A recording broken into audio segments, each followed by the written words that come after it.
Surat Galatia, pasal 1. Saudara-saudara jemaat-jemaat di wilayah Galatia, saya Paulus dan semua saudara Kristen yang bersama saya mengharap semoga Allah Bapa kita dan Tuhan Yesus Kristus memberi berkat dan sejahtera kepadamu.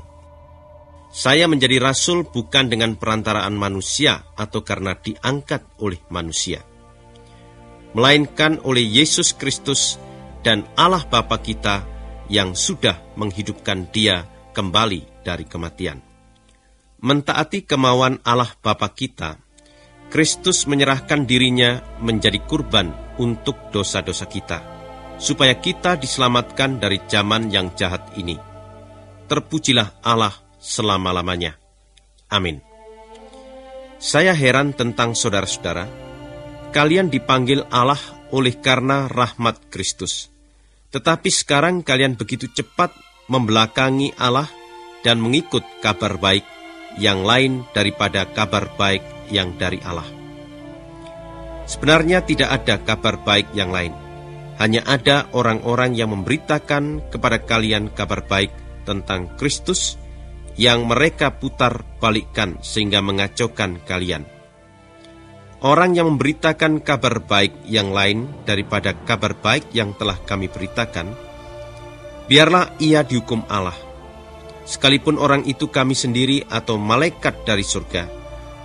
Kami sudah mengatakannya dahulu, sekarang saya mengatakannya sekali lagi.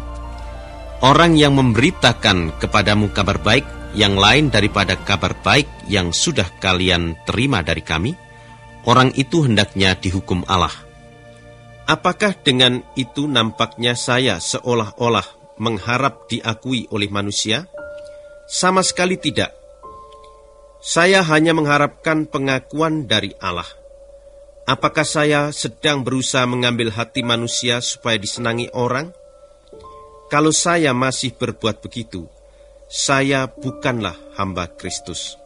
Saudara-saudara harus mengetahui bahwa kabar baik yang saya beritakan itu tidak berasal dari manusia.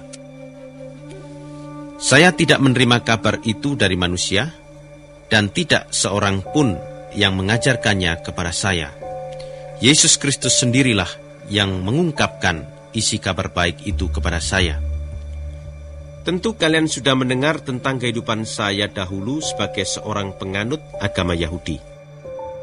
Kalian tahu bagaimana kejamnya saya memperlakukan jemaat Allah dan bagaimana kerasnya saya berusaha menghancurkannya. Dalam hal menjalankan agama Yahudi, saya melebihi kebanyakan orang Yahudi yang sebaya dengan saya. Saya bersemangat sekali dalam hal-hal mengenai adat istiadat nenek moyang kami. Tetapi karena kebaikan hati Allah, Ia memilih saya sebelum saya lahir dan memanggil saya untuk melayani Dia. Allah menyatakan anaknya kepada saya supaya kabar baik tentang anaknya dapat saya beritakan kepada orang-orang bukan Yahudi. Pada waktu itu, saya tidak pergi kepada seorang pun untuk minta nasihat. Saya tidak juga pergi kepada orang-orang di Yerusalem yang sudah terlebih dahulu dari saya menjadi rasul. Tetapi saya pergi ke negeri Arab, lalu dari situ kembali ke Damsyik lagi. 3 tahun kemudian saya pergi ke Yerusalem untuk berkenalan dengan Petrus. Saya tinggal dengan dia hanya 15 hari lamanya. Saya tidak bertemu dengan rasul-rasul yang lain kecuali Yakobus, saudara Tuhan. Apa yang saya tulis ini benar. Allah tahu bahwa saya tidak berbohong. Setelah itu saya pergi ke daerah di Syria dan Kilikia. Sampai pada saat itu jemaat-jemaat Kristen di Yudea masih belum mengenal saya secara langsung. Mereka hanya mendengar orang berkata, orang yang dahulu menganiaya kami, sekarang memberitakan kepercayaan yang dahulu mau dimusnahkannya. Maka mereka memuji Allah karena saya.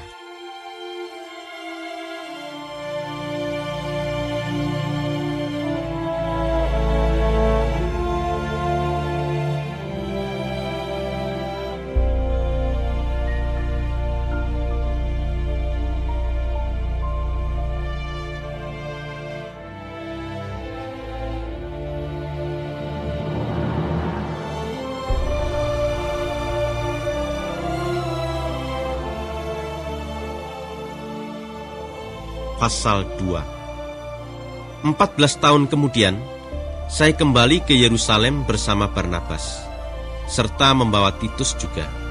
Saya pergi ke Yerusalem sebab Allah sudah menyatakan kepada saya bahwa saya harus pergi.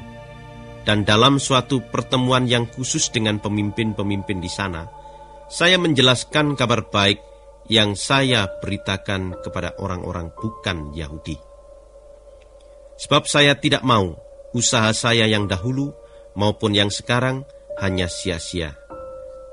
Titus yang menemani saya adalah seorang Yunani, tetapi ia tidak dipaksa mengikuti peraturan sunat. Meskipun ada orang-orang yang mendesakkan hal itu, mereka adalah orang-orang yang menyelundup ke dalam golongan kita dan menyamar sebagai saudara. Mereka masuk dengan diam-diam untuk menyelidiki kebebasan yang ada pada kita karena kita bersatu dengan Kristus Yesus. Mereka mau mengembalikan kita pada keadaan yang semula sebagai hamba, tetapi kami tidak menyerah sedikit pun kepada mereka. Karena kami mau menjaga supaya kabar baik itu tetap murni untuk kalian. Namun demikian, tidak ada hal-hal baru yang dituntut dari saya oleh orang-orang yang dianggap terpandang. Bagi saya tidak ada bedanya kalau mereka terpandang atau tidak, sebab Allah tidak memandang muka. Sebaliknya, orang-orang yang dianggap terpandang itu mengakui bahwa Allah sudah menugaskan saya untuk memberitakan kabar baik kepada orang bukan Yahudi. Sama seperti ia sudah menugaskan Petrus untuk memberitakan kabar baik itu kepada orang Yahudi. Sebab Allah yang memberikan kepada Petrus kemampuan untuk menjadi rasul orang Yahudi, memberikan juga kepada saya kemampuan untuk menjadi rasul orang bukan Yahudi. Yakobus, Petrus, dan Yohanes yang nampaknya menjadi pemimpin-pemimpin jemaat mengakui bahwa Allah telah memberikan kepada saya tugas khusus ini. Maka mereka berjabat tangan dengan Barnabas dan saya sebagai tanda persahabatan. Lalu mereka dan kami setuju bahwa kami akan bekerja di antara bangsa-bangsa yang bukan Yahudi dan mereka di antara orang Yahudi. Satu-satunya permintaan mereka ialah supaya kami memperhatikan orang miskin, dan saya justru senang melakukan hal itu. Ketika Petrus datang ke Antiokhia, saya menentang dia terang-terangan, sebab tindakannya salah. Mula-mula ia duduk makan bersama-sama dengan saudara-saudara yang bukan Yahudi. Tetapi setelah orang-orang utusan Yakobus tiba, ia menjauhkan diri dari saudara-saudara bukan Yahudi dan tidak mau lagi makan dengan mereka, sebab takut terhadap orang-orang yang mau agar semua orang disunat. Saudara-saudara Yahudi yang lain juga turut bersikap munafik seperti Petrus, sehingga Barnabas pun terpengaruh untuk bersikap seperti mereka. Begitu saya melihat bahwa mereka tidak bersikap sesuai dengan kebenaran kabar baik itu, saya berkata kepada Petrus di depan semua orang yang hadir di situ, "Kalau saudara sebagai orang Yahudi sudah hidup seperti orang bukan Yahudi, mengapa saudara sekarang mau memaksa orang-orang lain hidup seperti orang Yahudi? Memang menurut kelahiran, kami adalah orang Yahudi dan bukan orang bukan Yahudi yang berdosa. Meskipun begitu, kami tahu bahwa orang berbaik kembali dengan Allah hanya karena percaya kepada Yesus Kristus, dan bukan karena menjalankan hukum agama. Kami sendiri pun percaya kepada Yesus Kristus, supaya kami berbaik dengan Allah melalui iman kami itu, bukan karena kami menjalankan hukum agama. Sebab dengan menjalankan hukum agama, tidak seorang pun bisa berbaik kembali dengan Allah. Kami berusaha berbaik kembali dengan Allah melalui hidup bersatu dengan Kristus. Tetapi kalau sesudah melakukan yang demikian, ternyata kami masih orang-orang berdosa, juga seperti orang-orang bukan Yahudi. Apakah ini berarti bahwa Kristuslah yang menyebabkan kami berdosa? Tentu saja tidak. Kalau saya mulai mendirikan kembali pola hukum agama yang telah saya runtuhkan, maka saya menunjukkan bahwa saya sudah menjadi pelanggar hukum. Tetapi saya sudah mati terhadap hukum agama, dimatikan oleh hukum itu sendiri, supaya saya dapat hidup untuk Allah. Saya sudah disalibkan bersama Kristus. Sekarang bukan lagi saya yang hidup, tetapi Kristus yang hidup dalam diri saya. Hidup ini yang saya hayati sekarang adalah hidup oleh iman kepada Anak Allah yang mengasihi saya dan yang telah mengorbankan dirinya untuk saya. Saya tidak meremehkan rahmat Allah. Kalau hubungan orang dengan Allah menjadi baik kembali karena menjalankan hukum agama, itu berarti kematian Kristus tidak ada gunanya.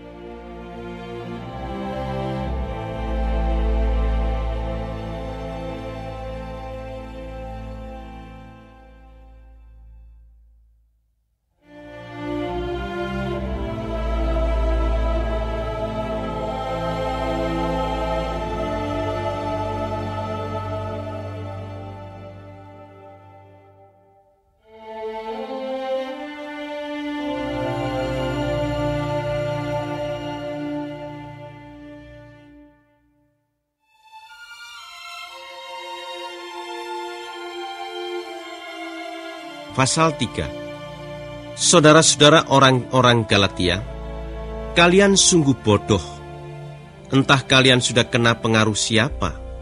Kematian Kristus di salib sudah saya terangkan dengan sejelas-jelasnya kepadamu. Coba beritahukan kepada saya satu hal ini. Apakah kalian telah menerima roh Allah karena menjalankan hukum agama? Ataukah karena kalian mendengar kabar baik dari Allah dan percaya kepada Kristus? Mengapa kalian begitu bodoh? Kalian sudah mulai hidup baru dengan roh Allah. Masakan sekarang kalian mau mencapai kesempurnaannya dengan kekuatanmu sendiri? Percumakah saja semua yang sudah kalian alami itu? Masakan percuma? Allah memberikan rohnya kepadamu dan mengadakan keajaiban-keajaiban di antara kalian.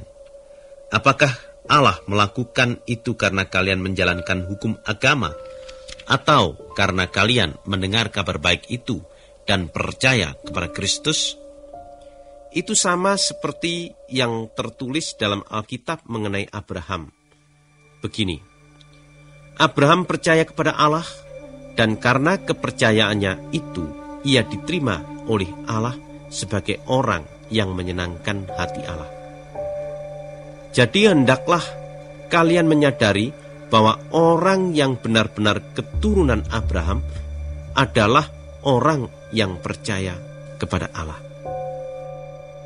Alkitab sudah melihat terlebih dahulu bahwa Allah memungkinkan orang-orang bukan Yahudi berbaik kembali dengan Allah kalau mereka percaya kepadanya. Kabar baik itu diberitahukan terlebih dahulu kepada Abraham dalam janji ini. Melalui engkau Allah akan memberkati seluruh umat manusia di atas bumi. Abraham percaya, maka ia diberkati.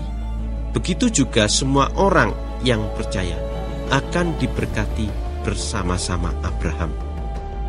Orang-orang yang bergantung kepada hukum agama, semuanya hidup di bawah kutukan. Sebab dalam Alkitab tertulis, orang yang tidak setia menjalankan semua yang tertulis dalam buku hukum agama dikutuk Allah. Tidak seorang pun yang berbaik dengan Allah oleh karena menjalankan hukum agama. Hal itu sudah dinyatakan dalam Alkitab. Hanya orang yang percaya kepada Allah sehingga hubungannya dengan Allah menjadi baik kembali akan hidup. Tetapi hukum agama tidak didasarkan atas iman. Dalam Alkitab tertulis bahwa orang yang menjalankan hukum agama akan hidup karena hukum itu. Tetapi Kristus membebaskan kita dari kutukan hukum agama. Ia melakukan itu dengan membiarkan dirinya terkutuk karena kita. Sebab di dalam Alkitab tertulis, terkutuklah orang yang mati digantung di tiang kayu. Kristus melakukan begitu supaya berkat yang dijanjikan Allah kepada Abraham diberikan juga kepada orang-orang bukan Yahudi. Dengan demikian kita pun yang percaya kepada Allah dapat menerima roh yang dijanjikan oleh Allah itu. Saudara-saudara, baiklah saya memakai contoh dari pengalaman sehari-hari. Kalau orang membuat suatu ikatan janji, dan janji itu sudah disahkan, maka tidak seorang pun dapat membatalkan perjanjian itu, atau menambah sesuatu pun kepadanya. Janji-janji Allah dibuat oleh Allah untuk Abraham dan untuk orang keturunan Abraham. Dalam Alkitab tidak tertulis, dan untuk orang-orang keturunan Abraham, yang berarti banyak orang. Yang tertulis di situ adalah dan untuk orang keturunanmu. Berarti satu orang saja, yaitu Kristus. Yang hendak saya kemukakan di sini ialah ini. Janji Allah sudah dibuat dan disahkan lebih dahulu. Hukum agama yang diberikan 430 tahun kemudian tidak dapat membatalkan pengesahannya serta menghapuskan janji Allah itu. Sebab kalau pemberian Allah tergantung kepada hukum agama, maka itu bukan lagi pemberian yang dijanjikan. Justru karena Allah sudah menjanjikannya kepada Abraham, maka Allah memberikan itu kepadanya. Kalau begitu, untuk apa hukum agama diberikan? Jawabnya ialah bahwa hukum itu ditambahkan untuk menyatakan pelanggaran manusia. Hukum agama itu berlaku hanya sampai datangnya seorang keturunan Abraham yang disebut di dalam janji Allah kepada Abraham. Hukum agama itu disampaikan oleh malaikat-malaikat dengan perantaraan seorang manusia. Nah, harus ada dua pihak, baru perlu seorang perantara. Tetapi Allah tidak memerlukan perantara, sebab Ia sendiri bertindak. Apakah itu berarti bahwa hukum agama berlawanan dengan janji Allah? Tentu saja tidak. Sebab kalau hukum agama diberikan untuk menganugerahkan hidup kepada manusia, maka manusia dapat berbaik dengan Allah melalui hukum agama. Tetapi di dalam Alkitab tertulis bahwa seluruh umat manusia berada di bawah kekuasaan dosa. Karena itu, pemberian yang dijanjikan berdasarkan percaya kepada Yesus Kristus diberikan pada mereka yang percaya. Sebelum tiba waktunya untuk percaya kepada Kristus, kita dijaga ketat oleh hukum agama. Kita seperti dikurung sampai iman itu dinyatakan. Dengan demikian, hukum agama menjadi sebagai pengawas kita sampai Kristus datang untuk membuat kita berbaik kembali dengan Allah karena kita percaya kepada Kristus. Sekarang, karena sudah waktunya manusia dapat percaya kepada Kristus, maka kita tidak lagi diawasi oleh hukum agama. Karena kalian percaya kepada Kristus Yesus, maka kalian bersatu dengan Dia. Dan oleh karena itu kalian menjadi anak-anak Allah. Kalian semuanya sudah dibaptis atas nama Kristus. Jadi kalian sudah menerima pada diri kalian sifat-sifat Kristus sendiri. Dalam hal ini tidak lagi diadakan perbedaan antara orang Yahudi dan orang bukan Yahudi, antara hamba dan orang bebas, antara laki-laki dan perempuan. Saudara semuanya satu karena Kristus Yesus. Kalau kalian milik Kristus, maka kalian adalah keturunan Abraham, dan kalian akan menerima apa yang dijanjikan Allah.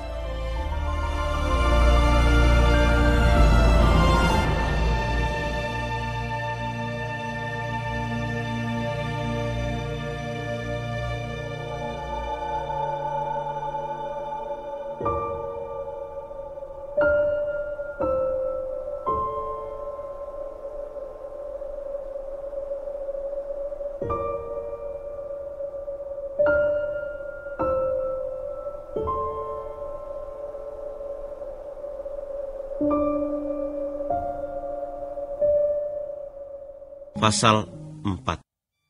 Tetapi perlu saya tegaskan, selama seorang ahli waris masih di bawah umur, ada orang yang mengawasi dia dan mengurus kepentingan-kepentingannya sampai ia mencapai umur yang ditentukan oleh bapaknya. Ia diperlakukan sama seperti seorang hamba, meskipun sebenarnya ia pemilik dari seluruh harta itu. Begitu juga dengan kita. Selama kita masih belum dewasa, kita diperhamba oleh roh-roh yang menguasai dunia ini. Tetapi pada saatnya yang tepat, Allah mengutus anaknya ke dunia. Anaknya itu dilahirkan oleh seorang wanita dan hidup di bawah kekuasaan hukum agama. Dengan demikian, ia membebaskan orang-orang yang hidup di bawah kekuasaan hukum agama, agar kita pun dapat menjadi anak-anak Allah. Karena kalian adalah anak-anak Allah, Allah menyuruh roh anaknya masuk ke dalam hati saudara dan hati saya, yaitu roh yang berseru, Bapa, ya Bapakku. Jadi kalian bukan lagi hamba, melainkan anak.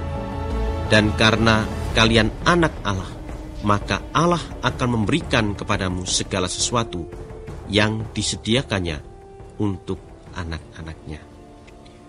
Dahulu kalian tidak mengenal Allah. Itu sebabnya kalian menjadi hamba dari kuasa-kuasa yang dianggap sebagai ilah, tetapi sebenarnya bukan Allah sama sekali. Tetapi sekarang kalian mengenal Allah, atau lebih tepat lagi, Allah mengenal kalian. Nah, mengapa kalian mau kembali lagi kepada roh-roh dunia ini yang lemah dan miskin? Mengapa kalian mau diperhamba lagi oleh roh-roh itu? Kalian merayakan hari-hari tertentu, bulan-bulan tertentu, dan tahun-tahun tertentu. Saya khawatir jangan-jangan jerih payah saya untuk kalian sia-sia saja. Saudara-saudara, saya mohon dengan sangat supaya kalian menjadi seperti saya, karena saya juga sudah menjadi seperti kalian. Kalian tidak melakukan sesuatu pun yang salah terhadap saya. Kalian tentu masih ingat apa yang menyebabkan saya pada mulanya memberitakan kabar baik itu kepadamu. Sebabnya ialah karena saya jatuh sakit. Pada waktu itu kalian tidak merasa jijik terhadap saya, meskipun keadaan badan saya merupakan cobaan yang besar bagimu. Kalian malah menerima saya seperti menerima malaikat Allah, atau seperti menerima Kristus Yesus sendiri. Kalian bahagia sekali pada waktu itu. Tetapi sekarang, di manakah kebahagiaan itu? Saya tahu bahwa pada waktu itu kalian rela mencukil matamu sendiri untuk memberikannya kepada saya, kalau itu dapat dilakukan. Apakah kalian sekarang sudah menganggap saya sebagai musuh karena saya menyatakan yang benar kepadamu? Orang-orang yang lain itu dengan penuh semangat mencari kalian, tetapi maksud-maksud mereka tidak baik. Mereka hanya ingin memutuskan hubunganmu dengan kami, supaya kalian mengikuti mereka dengan penuh semangat.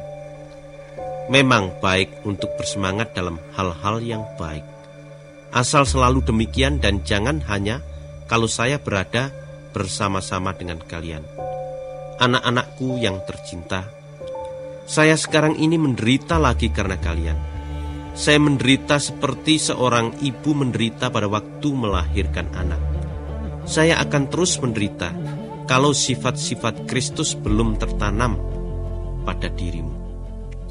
Saya rindu sekali berada di tengah-tengah kalian sekarang, supaya saya dapat berbicara kepadamu dengan suara yang lain, karena saya sudah tidak tahu mau berbuat apa lagi dengan kalian. Saudara-saudara yang mau hidup di bawah kekuasaan hukum-hukum agama, coba dengarkan saya. Saya akan memberitahukan kepadamu apa yang sebenarnya tertulis dalam kitab hukum Musa.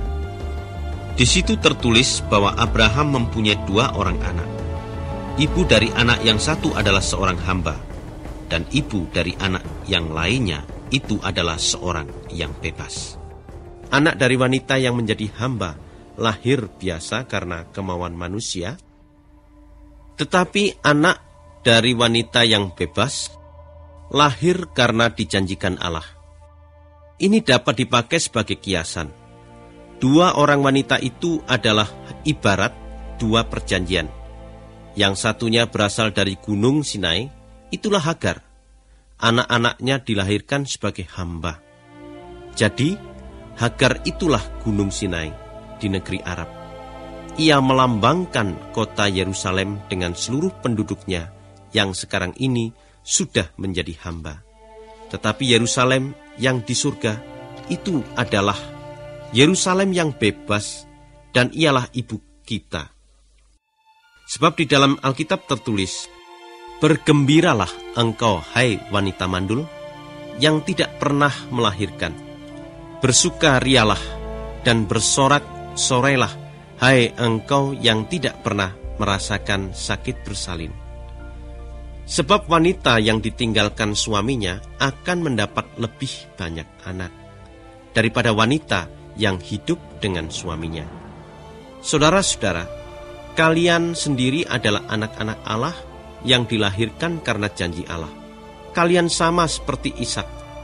Pada waktu itu anak yang lahir menurut kemauan manusia menganiaya anak yang dilahirkan karena kemauan Roh Allah. Begitu juga sekarang.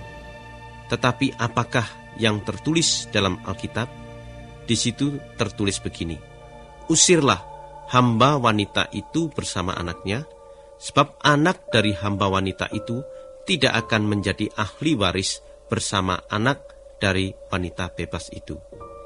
Jadi saudara-saudara, kita ini bukannya anak-anak dari seorang hamba wanita. Kita adalah anak-anak dari wanita bebas.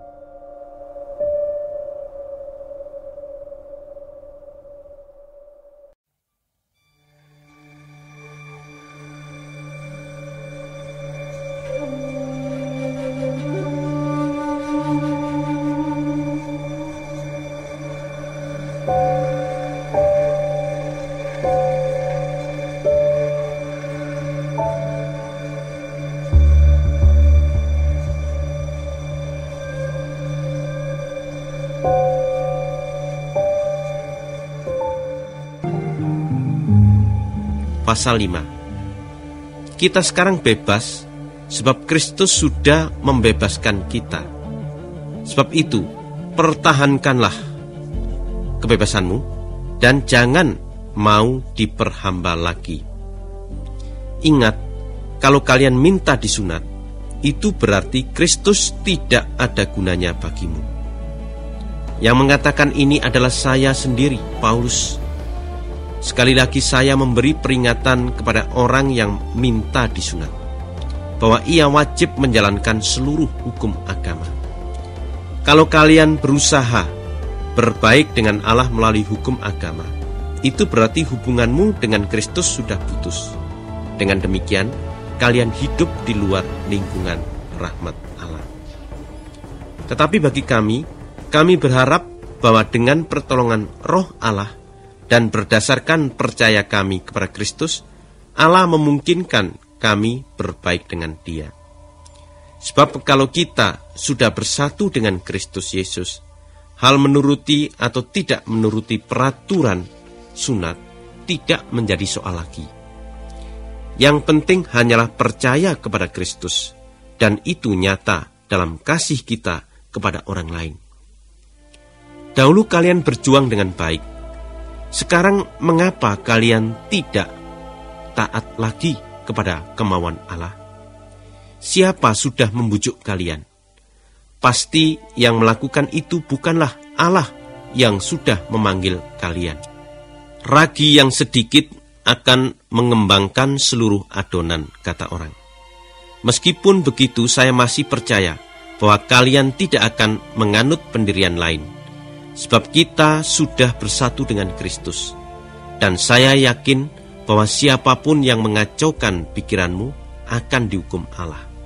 Mengenai saya, saudara-saudara, mengapa saya terus saja dimusuhi kalau saya masih memberitakan bahwa peraturan sunat itu perlu?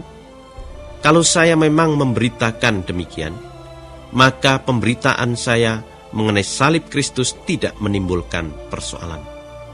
Lebih baik orang-orang yang mengacaukan pikiranmu itu langsung saja keluar sekaligus dari jemaat. Saudara sudah dipanggil untuk menjadi orang yang bebas. Tetapi janganlah memakai kebebasanmu itu untuk terus-menerus melakukan apa saja yang kalian ingin lakukan. Sebaliknya, kalian harus saling mengasihi dan saling melayani. Seluruh hukum agama tersimpul dalam perintah yang satu ini. Hendaklah engkau mengasihi sesamamu manusia seperti engkau mengasihi dirimu sendiri. Tetapi kalau kalian saling cakar-mencakar, awas, nanti kalian sama-sama hancur. Maksud saya begini, biarlah Roh Allah membimbing kalian, dan janganlah hidup menurut keinginan tabiat manusia. Sebab keinginan manusia bertentangan dengan keinginan Roh Allah, dan keinginan Roh Allah bertentangan dengan keinginan manusia. Kedua-duanya saling berlawanan, sehingga kalian tidak dapat melakukan apa yang kalian inginkan. Tetapi kalau Roh Allah memimpin kalian, maka kalian tidak dikuasai oleh hukum agama. Keinginan tabiat manusia nyata dalam perbuatan-perbuatan yang cabul, kotor dan tidak patut, dalam penyembahan berhala dan ilmu guna-guna, dan bermusuh-musuhan, berkelahi, cemburu, lekas marah, dan mementingkan diri sendiri, perpecahan dan berpihak-pihak, serta iri hati, bermabuk-mabukan, berpesta-pesta, dan lain sebagainya. Terhadap semuanya itu saya peringatkan kalian sekarang sebagaimana saya peringatkan kalian dahulu juga, bahwa orang-orang yang melakukan hal-hal seperti itu tidak akan menjadi anggota umat Allah.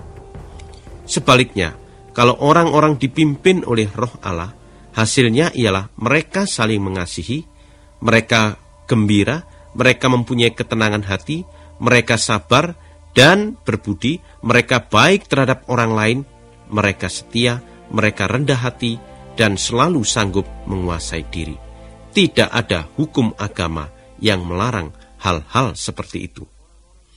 Orang-orang yang sudah menjadi milik Kristus Yesus, orang-orang itu sudah mematikan tabiat manusianya dengan segala nafsu dan keinginannya. Roh Allah sudah memberikan kepada kita hidup yang baru. Oleh sebab itu, Ia jugalah harus menguasai hidup kita. Kita tidak boleh menjadi sombong dan saling menyakiti hati, serta iri hati satu sama lain.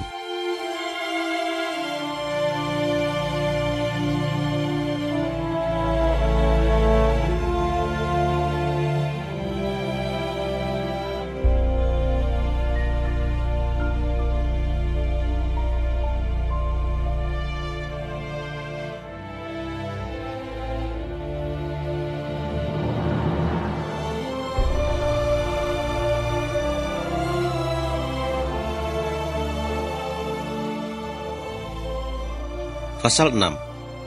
Saudara-saudara, kalau seseorang didapati melakukan suatu dosa, hendaklah kalian yang hidup menurut Roh Allah membimbing orang itu kembali pada jalan yang benar. Tetapi kalian harus melakukan itu dengan lemah lembut, dan jagalah jangan sampai kalian sendiri tergoda juga. Hendaklah kalian saling membantu menanggung beban orang, supaya dengan demikian kalian mentaati perintah Kristus. Kalau seseorang menyangka dirinya penting, padahal tidak, orang itu membohongi dirinya sendiri. Setiap orang harus memeriksa sendiri apakah kelakuannya baik atau tidak. Kalau baik, ia boleh merasa bangga atas hal itu. Tetapi tidak usah ia membandingkannya dengan apa yang dilakukan orang lain. Sebab masing-masing orang harus memikul tanggung jawabnya sendiri. Orang yang menerima pengajaran Kristus hendaknya membagi dengan gurunya semua yang baik yang ada padanya. Janganlah tertipu, Allah tidak bisa dipermainkan. Apa yang ditanam, itulah yang dituai. Kalau orang menanam menurut tabiat manusianya, ia akan menuai kematian dari tabiatnya itu. Tetapi kalau ia menanam menurut pimpinan Roh Allah, ia akan menuai hidup sejati dan kekal dari Roh Allah. Sebab itu janganlah kita menjadi bosan melakukan hal-hal yang baik. Sebab kalau kita tidak berhenti melakukan hal-hal itu, sekali kelak kita akan menuai hasilnya. Jadi selama ada kesempatan bagi kita, hendaklah kita berbuat baik kepada semua orang, terutama sekali kepada saudara-saudara kita yang seiman. Perhatikanlah baik-baik bagian ini yang saya tulis sendiri dengan huruf yang besar-besar. Orang-orang yang mau menonjolkan diri dengan hal-hal lahir, merekalah yang berusaha memaksa kalian menuruti peraturan sunat. Tetapi mereka melakukan itu hanya supaya mereka tidak dianiaya orang Yahudi oleh karena salib Kristus.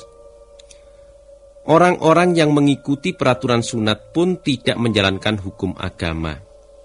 Tetapi mereka mau kalian disunat, supaya mereka dapat membanggakan bahwa kalian mentaati peraturan itu. Tetapi saya sama sekali tidak mau membanggakan apapun, selain Tuhan kita Yesus Kristus yang sudah mati di salib. Sebab justru karena Ia sudah mati di salib, maka dunia tidak lagi berarti apa-apa bagi saya. Dan terhadap dunia ini, saya pun seolah-olah sudah mati. Disunat atau tidak disunat, itu tidak penting. Yang penting ialah menjadi manusia baru. Bagi orang-orang yang hidup dengan pendirian itu, dan begitu juga bagi seluruh umat Allah. Saya mengharap Allah akan memberikan sejahtera dan rahmat-Nya. Selanjutnya, janganlah seorang pun menyusahkan saya lagi. Sebab pada tubuh saya ada bukti-bukti bahwa saya pengikut Yesus. Semoga Tuhan kita Yesus Kristus selalu memberkati saudara-saudara. Amin.